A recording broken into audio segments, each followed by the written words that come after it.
हम मौजूद हैं दक्षिणी दिल्ली के संगम विहार वो एरिया जो ऑल एशिया में सबसे बड़ी कॉलोनी माना जाता है। S4 NGO की मीटिंग आज संगम विहार ब्रांच कार्यालय में हुई है, तो वहाँ पर हम मौजूद हैं इस वक्त। वहाँ के राष्ट्रीय अध्यक्ष हैं उसके S4 NGO सामने बोर्ड लगा हुआ है। देखिए, आज मीटिंग बहुत ही इम्पोर्टेंट रही है हमारे यहाँ, क्योंकि NGO की मीटिंग वैसे तो होती ही रहती है।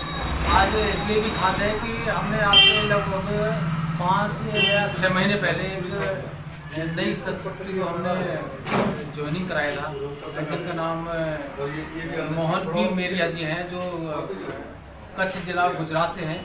और तो उनको हमने वहाँ के राज्य के अध्यक्ष बनाया था, यानी स्टेट प्रेसिडेंट गुजरात बनाया था। अच्छा, गुजरात के प्रेसिडेंट को बनाया था। तो हमारे एग्जीक्यूटिव बोर्ड ने ये देखने की कोशिश की थी कि जो हमने प्रेसिडेंट गुजरात बनाया है कि वो उनकी एक्टिविटी क्या है, आप थोड़ा देखिए उनके लिए। तो वो पीरियड हमारे लिए बहुत अच्छा रहा, बहुत अच्छा अनुभव रहा। और जो मोहन बी मेरिया जी हैं, जो खुद एक श्री जी हेल्थ सेंटर के अध्यक्ष भी हैं, उनके साथ साथ ही हमारी NGO का उन्होंने नाम रोशन किया है। और हमारे NGO के माध्यम से कई प्रोग्राम उन्होंने किए हैं जो ग्रुप में हमें बहुत दिखाते रहे। तो उनका आगमन दिल्ली में पुणे हुआ है, तो एक तो उनका हमें स्वागत करना था। और हमारे एग्जीक्यूटिव ने ये डिसाइड भी किया था कि ऐसे व्यक्तित्व को स्टेट पर ही नहीं, पूरे इंडिया लेवल पर भी हमें मौका देना चाहिए। तो हमें जो एडवाइजिंग बोर्ड है हमारा S4 इंडिया का, जो नेशनलाइज है, उसमें एडवाइज़र ऐसे नियुक्त किया गया था। आज उनको नियुक्ति पत्र हमने दिया था। इसलिए सर, एक तो S4 NGO टीम और स्पेशल गौतम सर को मैं थैंक्स बोलना चाहूँगा। इनके जो कार्य से आप संतुष्ट हैं, आपको अच्छा लगा है, और आप आगे चलकर आप और क्या चाहते हैं करना इसके साथ? सर, आगे जाके देखो सर, मेरा तो उद्देश्य यही है कि मैं किसी भी बंदे को या किसी भी इंसान को मैं भी जैसे सर की जो संस्था है यहाँ पे S4 NGO, वो निस्वार्थ भाव से किसी भी जाति भेद या किसी भी पक्षपात को बिना देखे काम कर रहे हैं। तो मैं भी वही कि हम जो सेवा कर रहे हैं, इंसान को देख के सेवा कर रहे हैं। तो कहीं पे भी किसी को भी अगर हमारी हेल्प की ज़रूरत पड़ती है, तो हम हमारे से जो भी होता है, हम हर वक्त हर किसी के साथ ऑल इंडिया में कहीं पे भी हेल्प कर सकते हैं।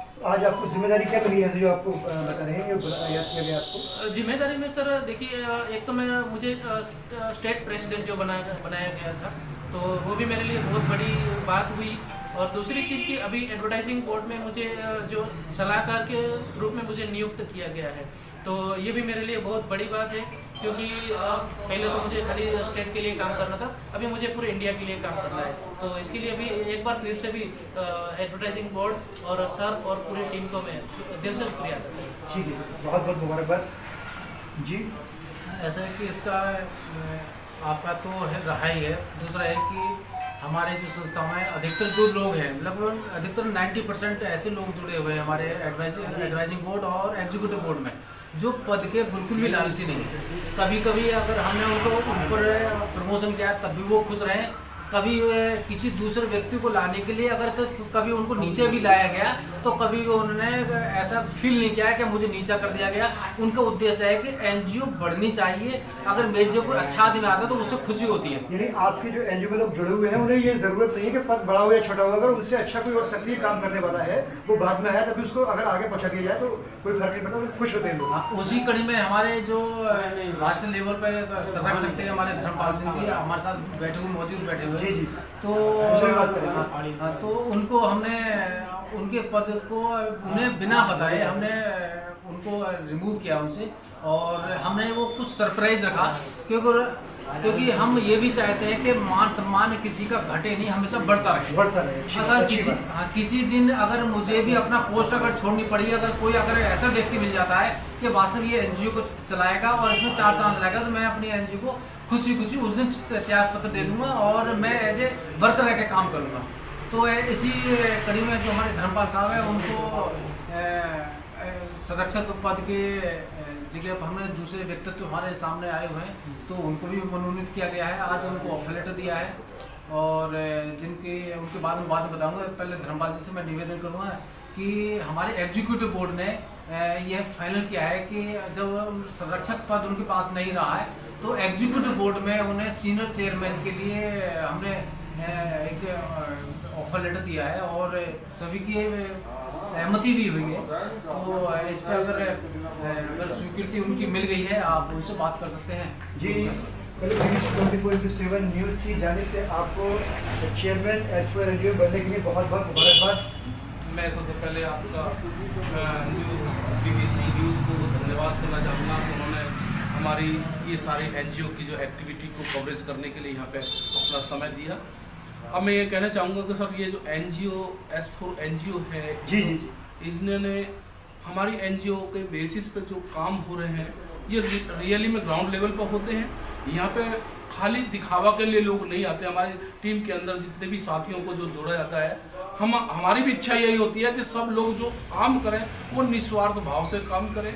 कोई पद के लालच से, ये पद तो आते रहते जाते रहते, मैंने कभी इस बात का कोई ये नहीं रख के आया इस NGO के अंदर कि भाई मुझे बड़ा पद दिया जाए।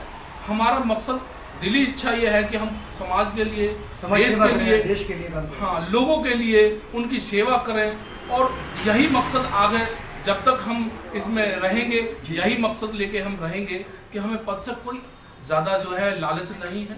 पद ना भी हो तब भी हम काम वही करते हैं, और पद होने के बाद तब भी हम काम करते हैं। मैंने कभी काम को, कोई भी वर्क है S4 NGO में, जिस हमारी टीम ने या हमारे अध्यक्ष महोदय ने, जो राष्ट्रीय अध्यक्ष हैं MB गौतम जी ने, उन्होंने किसी भी काम के लिए बुलाया है तो हमने हर लेवल पे वो काम करने का प्रयास किया है। हमने उसमें कभी ये चीज़ नहीं सोचा कि भाई ये छोटा, या ये मेरा काम नहीं है, ये उसका काम है, ये उनका काम है। मतलब मकसद हमारा ओनली ये है कि हमारी NGO ऊपर जाए, हमारी सारी टीम का नाम हो और हम समाज सेवा अच्छी तरीके से निस्वार्थ भाव से हमेशा करते रहें। यही अपना मकसद है और आगे भी हम इसी तरीके से इसमें लगे रहेंगे। बस यही, इसी के साथ मैं आपका धन्यवाद करता हूँ। आपने हमसे